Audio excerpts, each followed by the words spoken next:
Viva Voz, com Vera Magalhães.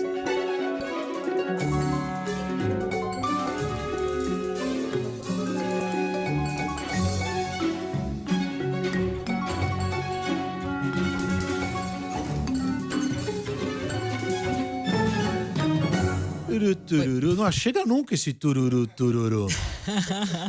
E aí, Vera? Vera. Tá ansioso, Dastuba? Já pra sextar. Tô para te encontrar. Ah, já vestida de preto, preparada para sexta-noite, Verusca? Nada, tô na casa de praia, vou hibernar esse fim de semana que eu tô exausta. Boa noite, Carol, boa noite, Dani. Boa Sem noite. sexta-feira à noite pra mim.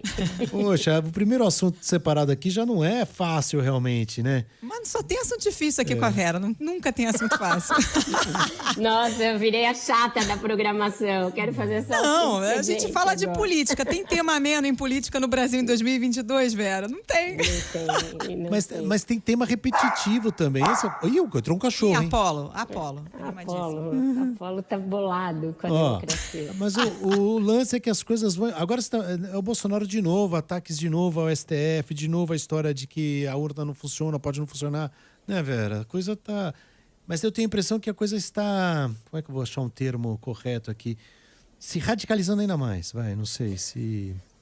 É isso, um termo. Você vai encontrar a palavra melhor que a minha, fala. Não, eu acho que radicalização é a palavra, porque radicalização é a tendência em vários lugares do mundo, nesses líderes com o mesmo perfil do Bolsonaro, em países que têm uma disputa entre esquerda e direita tão acirrada e polarizada como a gente tem aqui. E ele está levando a nossa disputa eleitoral para esse rumo da radicalização. Ontem na live ele foi, parece impossível, mas foi ainda mais agressivo em relação aos ministros do STF e do TSE, sobretudo ao ministro Edson Fachin, que havia feito uma palestra para o Wilson Center, que é um centro americano, dizendo que a gente pode ver aqui no Brasil a repetição do que houve no Capitólio em janeiro de 2021. A gente tratou dessa fala do ministro Edson Fachin aqui ontem no Viva Voz.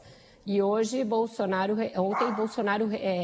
respondeu a isso, retorquiu o ministro Edson Fachin. Ele disse que ao falar isso, Fachin está dando a entender que já conhece o resultado das eleições. E disse o seguinte, olha, ele está dizendo que aquele que ele tirou da cadeia, que é o Lula, vai vencer as eleições. Ou seja, um ataque, uma grosseria bem feia em relação ao Fachin. Ele foi além disso.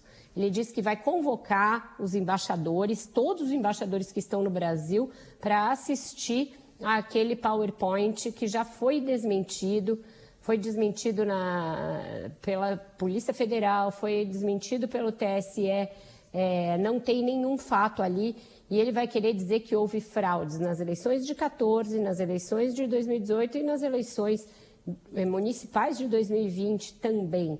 Então, o presidente está realmente escalando nesse assunto. Ele usou uma reunião ministerial recentemente para tratar desse assunto por mais de 2 horas.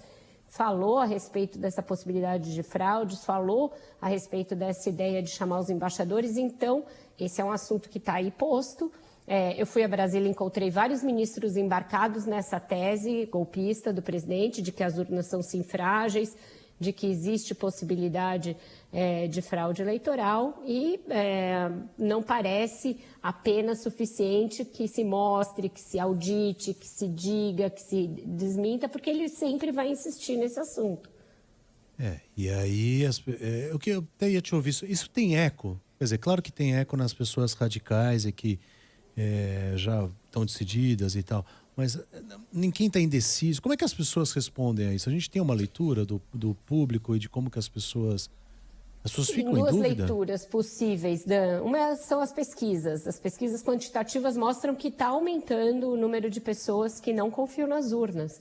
Era acima de 80% o grau de confiança nas urnas eletrônicas e o último Datafolha já mostrou uma queda desse patamar. Ainda é maioria, mas já está em algo como 73%, 72% os que dizem confiar nas urnas e os que confiam plenamente ainda um pouco abaixo disso.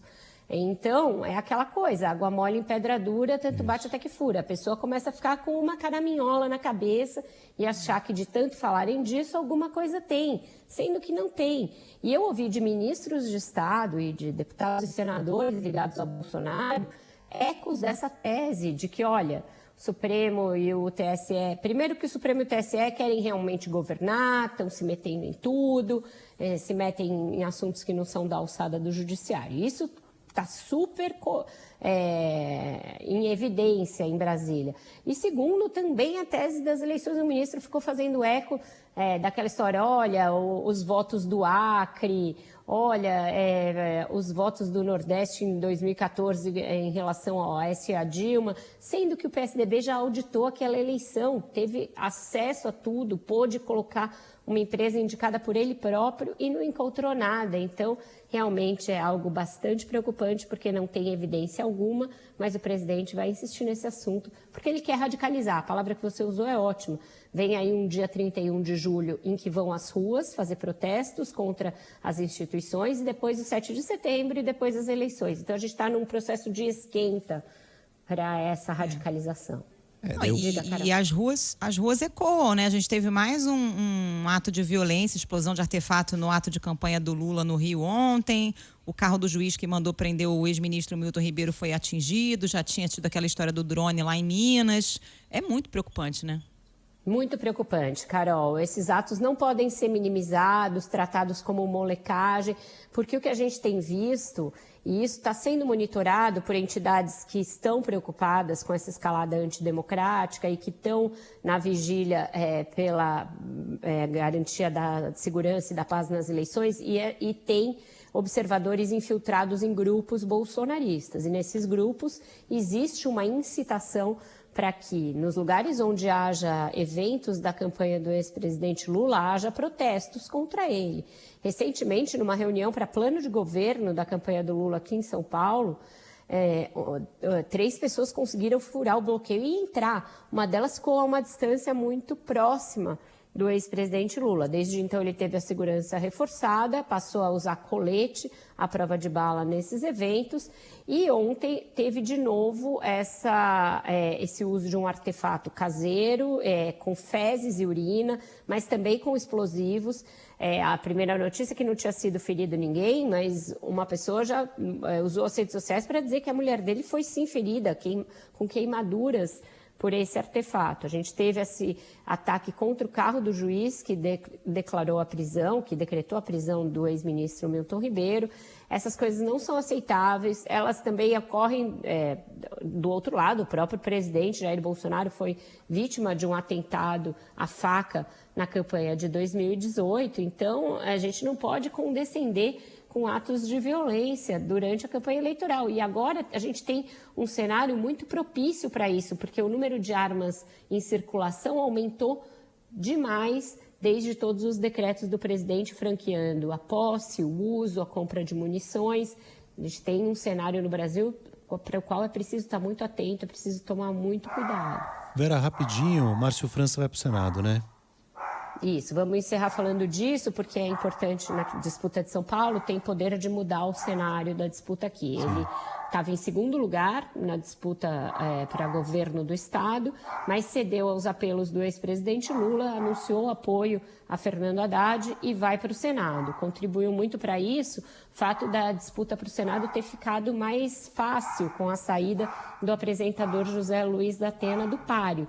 Então, ele tem uma boa chance de, sendo o candidato a senador do Lula, emplacar. Esse ano a gente elege só um senador por estado e a disputa ficou mais fácil. Sem o Datena, ele viu esse espaço, cedeu aos apelos. Em troca, o PT está fazendo vários gestos de apoio ao PSB em lugares importantes para o PSB. No Espírito Santo, onde eles já têm o governo com o Renato Casagrande, e também em Pernambuco, que é o principal estado do PSB, é o estado que era do Miguel Arraes, do Eduardo Campos, e que é governado pelo partido desde 2006, talvez 2006, isso. 2010, que música você escolheu, Vera? Escolhi uma música, também nessa seara dos atentados políticos, a gente teve a morte do ex-premier japonês Shinzo Abe por uma pessoa usando um artefato de fabricação caseira também. Isso é muito raro no Japão. onde as armas são controladas. Escolhi uma música do Gil que fala de paz, para a gente refletir um pouco e sextar numa boa. Fala justamente do Japão como um exemplo de paz.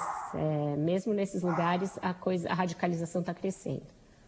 O cachorro Apolo é seu? É isso? O Apolo tá lá fora já, sei lá, deve estar brigando contra o cachorro. Ele Free é Apollo, presença ele tá constante indignado. Você precisa de um outro cachorro, botar o nome de Dionísio para as coisas se equilibrarem por aí. Bota ele pra ouvir a paz, tá precisando, Apolo. Sabe o som, Ronaldinho, que essa música é linda demais. O meu coração de repente me encheu de paz, como se o vento de um tufão arrancasse meus pés do chão. Ouvir o Gil dá uma paz mesmo, né? Vera, obrigada. Bom fim de semana pra você. Bom descanso aí. Vou precisar. Essa semana foi fogo. Tchau, gente. Tchau, bom fim de Vera. semana pra Tudo vocês. de bom, Fez obrigado. o mar da revolução